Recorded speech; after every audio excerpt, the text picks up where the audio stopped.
Изненадах ли те? Добър ден, Криси!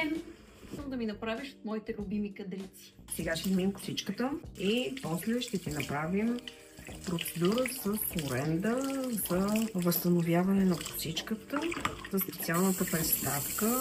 Преставка е за хидратация и възстановяване на косата. Първо с нея ще те направя.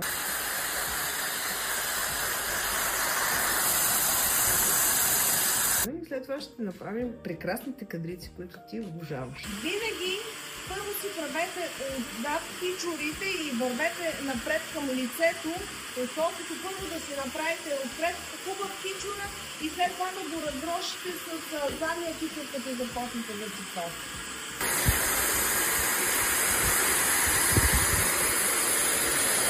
И точката на навиване е тук.